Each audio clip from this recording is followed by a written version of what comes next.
Erode platinum மஹாலில் Tamil Nadu Thowheed ஜமாத்தின் மாநில பொதுக்குழு கூட்டம் நடைபெற்றது. கூட்டம் தொடர்பாக மாநில செயலாளர் அல் அமீன் நமது தொலைக்காட்சிக்கு தொலைபேசி வாயிலாக அளித்த சிறப்பு பேட்டியை இச்செய்தி தொகுப்பில் காண்போம். தமிழ்நாடு தவ்ஹீத் ஜமாத்தினுடைய 25வது பொதுக்குழு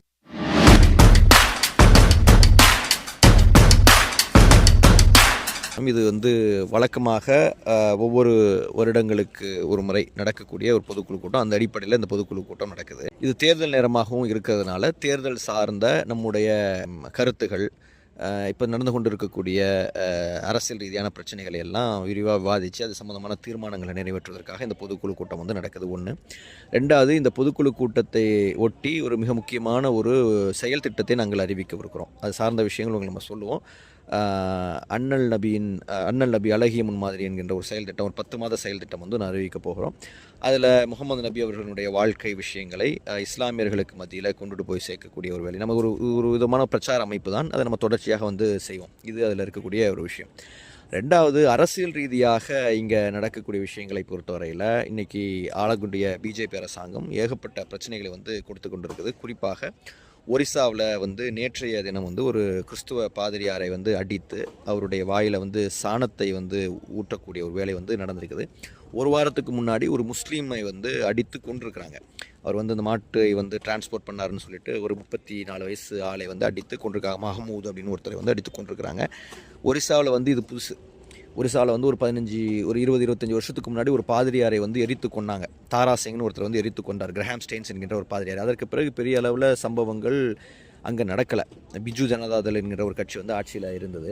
இப்போ முதல் தடவையாக பிஜேபி அங்கே ஆட்சிக்கு வந்ததற்கு பிறகு தொடர்ச்சியாக அடிதடிகள், தொடர்ச்சியாக படுகொலைகள் அங்கே நடக்குது. இப்போ இதை கண்டிக்கணும்.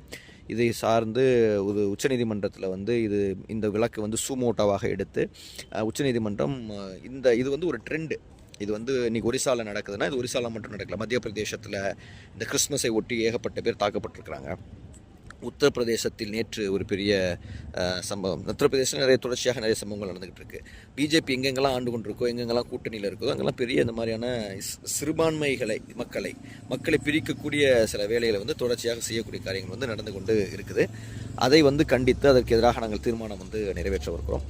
அதே மாதிரி ஆண்டு கொண்டு இருக்கக்கூடிய திமுக அரசாங்கம் இஸ்லாமியர்களுக்கான இடஒதுக்கீட்டை அதிகப்படுத்தி தரணும் என்கின்ற ஒரு முக்கியமான ஒரு கோரிக்கை நாங்கள் வைக்கவிருக்கிறோம். 3.5% இடஒதுக்கீடு இஸ்லாமியர்களுக்கு கொடுத்துருக்குறாங்க. அந்த இடஒதுக்கீடு என்பது போதுமானதாக இல்லை. அதில் எவ்வளோ பேர் இதுவரையும் பயன்பெற்றிருக்கிறாங்க என்கின்ற தகவல் இதுவரை நமக்கு கொடுக்கப்படவில்லை. அப்போது இந்த இடஒதுக்கீடு எங்களுக்கு எங்களுடைய மக்கள் தொகையினுடைய அடிப்படையில் கொடுங்க. எங்களுடைய கணக்கீடு இஸ்லாமியர்கள் தமிழகத்தில் ஏறக்குறைய ஒரு 10% பேர் இருக்கிறாங்க. அப்போது நீங்கள் அந்த அடிப்படையில் நீங்களுடைய இடஒதுக்கீட்டை அதிகப்படுத்தணும்.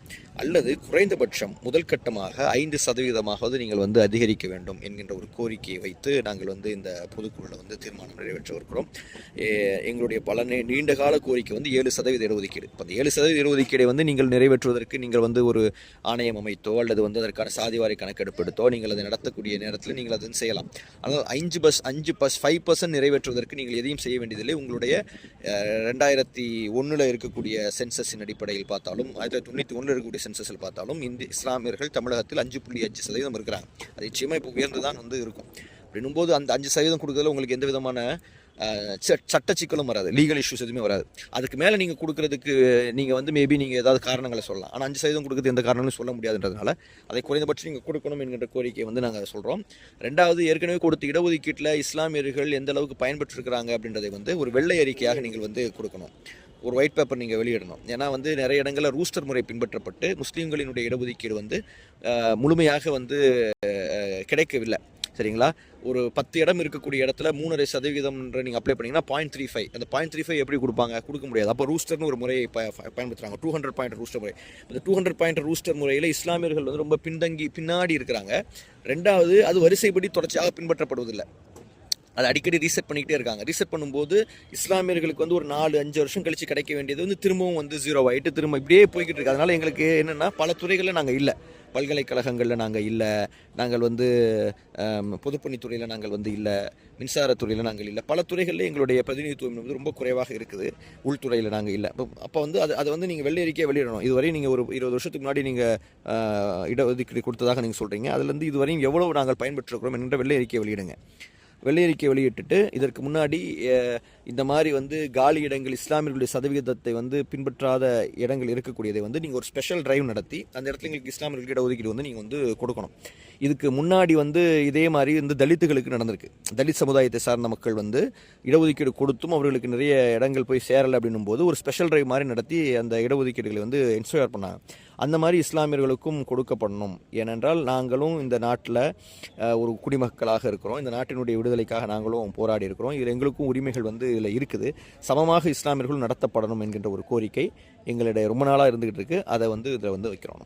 சரி, இதுவரைக்கும் சொன்னது மாநாட்டினுடைய நோக்கங்கள், எதற்காக இந்த பொதுக்குழு கூட்டம் நீங்க கூட்டுறீங்க அப்படிங்கிறதுக்கான சொல்லியிருக்கிறீங்க. இப்போ உங்களுடைய கோரிக்கைகள் என்ன? எது பொதுக்குழு கூட்டத்தில் உங்க சமூகத்தின் மக்களுக்கான கோரிக்கைகள் என்னவா வைக்க போறீங்க? முதல்ல நாங்கள் சொல்றது வந்து இந்த இடஒதுக்கீடு என்கின்ற ஒரு விஷயத்தை வந்து கொண்டுட்டு வரணுன்றது வந்து எங்களுடைய கோரிக்கையாக வந்து இருக்குது.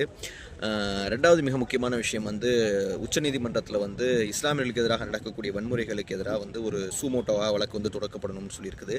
திருப்பரங்குன்றம் பிரச்சனையில் வந்து சங்க பரிவார அமைப்புகள் வந்து அதை ஒரு பெரிய பிரச்சனையாக மாற்றுவதற்குண்டான முயற்சிகளை வந்து செய்கிறாங்க.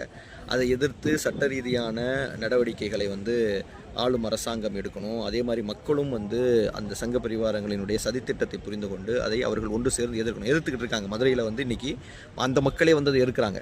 சங்க பரிவாரங்களுடைய அந்த சதித்திட்டத்தை அவங்க புரிந்து கொண்டு அவங்களே எதிர்க்கிறாங்க. யாரும் அவர்களுக்கு ஆதரவாக இல்லை. ஒரு சிலர் வந்து அவங்களுக்கு ஆதரவாக இருக்கிறாங்களே தவிர பெரும்பான்மையான மக்கள் அவர்களுடைய விஷயங்களை புரிந்து கொண்டிருக்கிறாங்க. இப்போ அந்த மாதிரியான ஒரு கோரிக்கை வந்து எங்களுக்கு வந்து இருக்குது. உதாரணத்துக்கு சொல்வதாக இருந்தால் நம்மளுடைய அரசியல் அதிகாரம் என்பது வந்து மிக முக்கியமானதாக வந்து இருக்குது. உதாரணத்துக்கு நீங்கள் பார்த்தீங்கன்னு சொன்னால் இப்போ தேர்தல் நேரமாக இருக்குது. இந்த தேர்தலில் வந்து நீங்கள் இன்றைக்கி சூழல் நீங்கள் எடுத்துக்கிட்டீங்கன்னு சொன்னால் தமிழகத்தில் வந்து இருக்கக்கூடிய சட்டமன்றத்தில் வெறும் 7 எம்எல்ஏக்கள் தான் வந்து இருக்கிறாங்க. அப்படி நீங்கள் பார்த்தீங்கன்னா அது வெறும் 3%. 234 பேரில் வெறும் 7 பேருன்றது ஜஸ்ட் ஒரு 3%. அது வந்து ரொம்ப குறைவு. நாம் வந்து ஒரு பீரியடில் வந்து தமிழக சட்டசபையில் ஏறக்குறைய ஒரு 30%க்கு மேலே இஸ்லாமியர்கள் இருக்கிறாங்க. சென்னை மாகாணமாக இருக்கக்கூடிய நேரத்தில், சென்னை பிரசிடென்சியாக இருக்கக்கூடிய நேரத்தில் ஏறக்குறைய 30%க்கு மேலே வந்து இஸ்லாமியர்கள் இருந்திருக்கிறாங்க. சென்னையினுடைய உள்துறை அமைச்சராக ஒரு இஸ்லாமியர் இருந்திருக்கிறார். ஆமாம், நீங்கள் வந்து கேள்விப்பட்டீங்க, உஸ்மான் ரோடுன்னு சொல்லிட்டு ஒரு ரோடு இருக்குது டி நகரில். அந்த சையத் உஸ்மான் என்பவர் வந்து நீதி கட்சியினுடைய ஆட்சியில் டி நகர் உஸ்மான் ரோடுன்னு ஒன்று இருக்குது, நீங்கள் இப்போ போய் பார்த்துருப்பீங்க. அது வந்து அவர் வந்து ஒரு உள்துறை அமைச்சராக இருந்திருக்காரு. அப்போ ஒரு போலீஸ் மந்திரியாக இருக்கக்கூடிய அளவுக்கு இஸ்லாமியர்கள் வந்து இருந்திருக்காங்க. அதற்கு பிறகு சுதந்திரம் பெற்றதற்கு பிறகு இஸ்லாமியர்களுக்கு கொடுக்கப்பட்ட அந்த பிரதிநிதித்துவம் வந்து பறிக்கப்பட்டுச்சு. அதற்கு பிறகு இடஒதுக்கீடு என்பது வந்து இஸ்லாமியர்களுக்கு வந்து இல்லை. சட்டசபையில் பிரதிநிதித்துவம் இல்லை, மாநகராட்சிகளில் இல்லை, நகராட்சிகளில் இல்லை, ஊராட்சிகளில் இல்லை. அப்போது ஆளக்கூடிய இருக்கக்கூடிய டிஎம்கேவாக இருந்தாலும் சரி, காங்கிரஸாக இருந்தாலும் சரி, விடுதலை சிறுத்தைகளாக இருந்தாலும் சரி, அதிமுகவாக இருந்தாலும் சரி, அரசியல் கட்சிகள் அவர்களுக்கு ஒதுக்கக்கூடிய அந்த சீட்டுகளில் ஒரு குறிப்பிட்ட சாதியை சார்ந்தவர்களுக்கு அப்படின்றதை மட்டும் இல்லாமல் இஸ்லாமியர்களுக்கும் ஒதுக்கணும். ஏன்னா அதிமுகலையும் முஸ்லீம்கள் இருக்கிறாங்க, டிஎம்கேல முஸ்லீம்கள் இருக்கிறாங்க, விடுதலை சிறுத்தைகள் முஸ்லீம்கள் இருக்கிறாங்க. அவர்களுக்கும் பிரதிநிதித்துவம் கொடுக்கணும். இஸ்லாமியர்கள் என்ன பிரதிநிதித்துவம் இருக்கிறாங்களோ அந்த பிரதிநிதித்துவத்தை நீங்கள் கொடுக்கணும் என்கின்ற கோரிக்கை நாங்கள் வைக்கிறோம். குறைந்தபட்சம் இந்த தடவை இஸ்லாமியர்கள் என்ன சதவீதம் இருக்கிறாங்களோ, 10% இருக்கிறாங்களா, 234 சீட் இருக்குதா, ஒரு 23 முஸ்லீம்களாவது சட்டசபையில் இருக்கணும் என்பது எங்களுடைய ஒரு கோரிக்கையாக இருக்குது. சார், இப்போ இந்த மாநாட்டுக்கு யார் யார் வர்றாங்க? மாநாட்டுக்கு வந்து மாநில மேலாண்மை குழு தலைவர் சம்சுலுஹா ரஹ்மான் அவர்கள் வந்து தலைமை தாங்குறாங்க. மாநில தலைவர் வராங்க, சகோதரர் அப்துல் கரீம் வராங்க. மாநில பொதுச் செயலாளர் முஜிபுர் ரஹ்மான் அவங்க வந்து வராங்க. மாநில பொருளாளர் வந்து இப்ராஹிம் அவங்க வராங்க. துணைத் தலைவர் தாவூத் கைசர், துணை பொதுச் செயலாளர் அப்துல் ரஹீம் அவங்க வராங்க. அதை தாண்டி உயர்நிலை குழு உறுப்பினர்களாக இருக்கக்கூடிய தணிக்கை குழு தலைவர் MS சுலைமான் வராங்க. உறுப்பினர்கள் வராங்க. மாநில செயலாளர்கள் பல பேர் ஆல்ரெடி வந்துட்டாங்க. இப்போ இந்த மாதிரியான மக்கள் வராங்க. கிளை மாவட்ட உறுப்பினர்கள், மாவட்ட பேச்சாளர்கள் அப்படின்னு சொல்லிட்டு வராங்க. சார், நம்ம அமைப்பினுடைய ஆதரவை நீங்கள் யாருக்கு தெரிவிக்கிறீங்க? இது நாம் பொறுத்தவரையில் அரசியல் ரீதியாக தேர்தல் நிலைப்பாடுகளில் இவங்களுக்கு ஆதரவு இவங்களுக்கு எதிர்ப்புன்றதை தாண்டி ஒரு குறிப்பிட்ட ஒரு சித்தாந்தம் வந்து வலுப்பெற்றக்கூடாதுன்றதில் வந்து நம்ம வந்து உறுதியாக இருக்கிறோம். இஸ்லாமியர்களையும் இந்துக்களையும் பிரிப்பதற்கென்றே கங்கணம் கட்டிக்கொண்டு சங்க பரிவார அமைப்புகள், பாசிச சக்திகள் வந்து உழைத்து கொண்டிருக்கிறாங்க. அவர்களை வந்து தடுத்து நிறுத்துவது தான் நம்மளுடைய மிக முக்கியமான ஒரு விஷயமா இருக்குது. அதனால் சங்க பரிவாரங்களை, பிஜேபியை எதிர்க்க வேண்டும் என்பது எங்களுடைய மிக முக்கியமான கோரிக்கை. பிஜேபி யாரோட கூட்டணி வைக்கிறதோ அந்த கூட்டணியை புறக்கணிக்க வேண்டும். எல்லா மக்களும், இந்துக்கள், முஸ்லீம்கள் எல்லாரும் சேர்ந்து புறக்கணிக்கும் என்பது எங்களுடைய கோரிக்கையாக வந்து இருக்கிறது. அதை தாண்டி ஜனநாயக சக்திகள், மதசார்பற்ற சக்திகள், மக்களுக்கு நன்மை செய்யக்கூடிய மக்களுக்கு ஆதரவாக நாங்கள் இருப்போம். சார், அப்போ உங்கள் ஆதரவு திமுகக்குன்னு எடுத்துக்கலாமா? அது மக்கள் புரிந்து கொள்வாங்க. மக்களுக்கு நாங்கள் வந்து தொடர்ச்சியாக அரசியல் ரீதியாக விழிப்புணர்வுகளை வந்து நம்ம ஏற்படுத்துகிறோம். யார் என்னென்ன செய்து கொண்டிருக்காங்கன்றதை சொல்கிறோம். சீமான் என்ன செஞ்சார், விஜய் என்ன செஞ்சுட்டு இருக்காரு, டிஎம்கே என்ன செஞ்சு கொண்டு இருக்கிறாங்க என்பதை மக்களுக்கு நாங்கள் விழிப்புணர்வுகள் செய்து கொண்டிருக்கிறோம். மக்களும் விழிப்புணர்வு பெற்றவர்களாக இருக்கிறாங்க. நல்ல முடிவு எடுப்பாங்க. சார், இப்போ நீங்கள் விஜய் பற்றி சொல்லியிருக்கிறீங்க. அவருக்கு இப்போ உங்கள் சமுதாயத்தில் இருக்கிற இளைஞர்கள் ஆதரவு கொடுத்தா நீங்கள் அதை ஒத்துக்குவீங்களா? இல்லை, விஜயை பொறுத்தவரையில் அவர் ஒரு நடிகருங்க. அவர் இதுவரையும் வந்து அவருடைய அரசியல் ரீதியான விஷயங்களை வந்து ரொம்ப டீட்டெயில்டாகலாம் இன்னும் பேசலை. அவர் வந்து அரசியலுக்கு வந்து கிட்டத்தட்ட 2 வருஷம் ஆயிடுச்சு.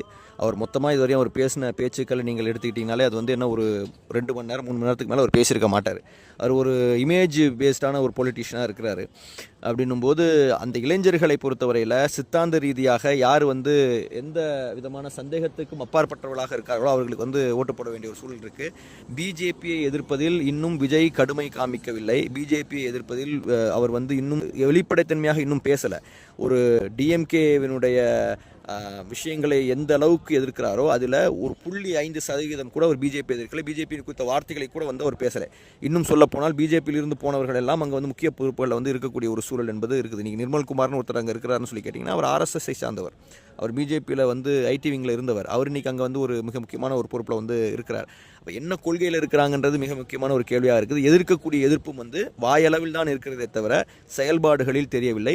மிக முக்கியமாக திருப்பரங்குன்றம் பிரச்சனை வந்து எரிந்து கொண்டிருக்கக்கூடிய பிரச்சனை. இந்தியாவில் இருக்கக்கூடிய அயோத்தியாக அதை மாற்றுவதற்குண்டான வேலையை அவங்க செஞ்சாங்க. அதில் அவர் ஒரு கருத்து சொல்லவே இல்லை. நீங்கள் எந்த பக்கம் நிற்கிறீங்கன்னு சொல்லணும். நீங்கள் எந்த விஷயத்துலையுமே கருத்து சொல்லாமல் இருக்கவே முடியாது. அப்போ அப்படிப்பட்ட ஒரு மனிதராக இருக்கிறார். சில விஷயங்கள் இஸ்லாமியர்களுக்கு ஆதரவாக காண்பித்துக் கொள்கிறார். அதனால் இளைஞர்கள் அவங்களை புரிந்து கொள்வாங்க. புறக்கணிக்க அவருடைய உண்மைத்தன்மை தெரிகின்ற வரை அவர் புறக்கணிக்க வேண்டும் என்பதுதான் நம்மளுடைய கருத்து இருக்குது. சார், இப்போ விஜய் பற்றி சொன்னீங்க. அவர் விஜய் வரதுக்கு முன்னாலே சீமான் வந்துட்டார் அரசியல் களத்துக்கு. இப்போ கிட்டத்தட்ட 8 வருஷத்துக்கு மேலே அவருக்கு அரசியல் களத்தில் பயணிக்கிறாரு. ஒருவேளை இப்போ விஜய் விட சீமான் வந்து இன்னும் தேர்வாக அரசியல் பண்ணுறாரு அப்படின்னு நீங்கள் நினைக்கிறீங்களா? அதாவது உங்கள் சமுதாயம் மக்கள் நினைப்பாங்களா? ஏன்னா அவர் வந்து எந்த ஒரு மதத்தையும் சார்ந்து அவர் போகலை. ஆனாலும் அவர் சில விஷயங்களில் சொல்கிறாங்க. அதனால் உங்கள் சமுதாய அமைப்புகள் சீமானை ஏற்றுட்டால் உங்கள் என்ன நிலைப்பாடு? இல்லை, சீமான் அவர்களை பொறுத்தவரையிலங்க அவர் வந்து ஒரு இனத்தை வந்து குறித்து பேசுகிறாரு. நம்ம தமிழர்களை குறித்து பேசுவதை குறித்து நம்ம வந்து எதுவும் பண்ணலாம். ஆனால் மற்ற இனத்தை வந்து ஒரு குறைத்தும் பேசக்கூடிய ஒரு சூழல் என்பது வந்து இருக்குது.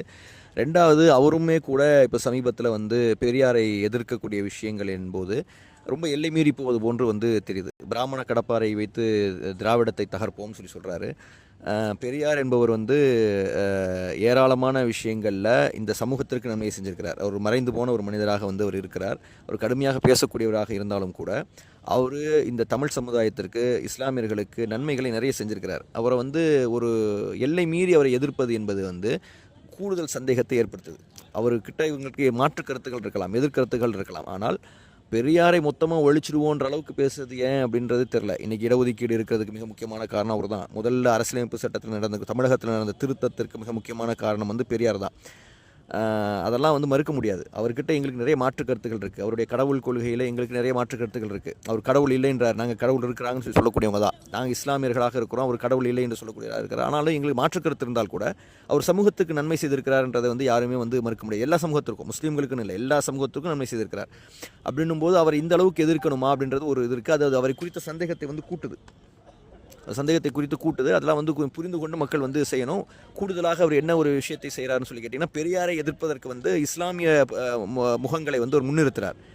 அதன் மூலமாக அவர் எதை செய்ய நினைக்கிறாருன்னு இருக்குது. பெரியாரை எதிர்க்கிறதுக்கு நீங்கள் யாராக வேணாலும் பேசலாம். அன்னைக்கு 5 பேர் 6 பேர் பேசுகிறாங்கன்னா 6 பேரில் வந்து 4 பேருக்கு அதிகம் 5 பேர்கிட்ட ஏறக்குறைய முஸ்லீம்கள். 5 பேரை வைத்து நீங்கள் எதிர்க்கக்கூடிய அளவுக்கு அவர்கள் அவ்வளவு சிறந்த பேச்சாளர்களா என்கின்ற ஒரு கேள்வி இருக்குது உங்களுடைய அமைப்பில். பெரியாரை எதிர்ப்பதற்கு இவர்களை விட ஆட்களே இல்லையா? அப்போ நீங்கள் என்ன விஷயத்தை செய்ய நினைக்கிறீர்கள் என்கின்ற ஒரு கேள்வி என்பது, என்ன அடையாளத்தை நீங்கள் சொல்ல நினைக்கிறீர்கள் என்ற ஒரு கேள்வி வருகிறது. நீங்கள் யாருக்கு எதிராக இந்த சமூகத்தை நிறுத்த நினைக்கிறீர்கள் என்கின்ற ஒரு கேள்வி வருது. அப்போ யோசிக்க வேண்டிய விஷயமா தான் இருக்குது. நன்றி சார், நன்றி.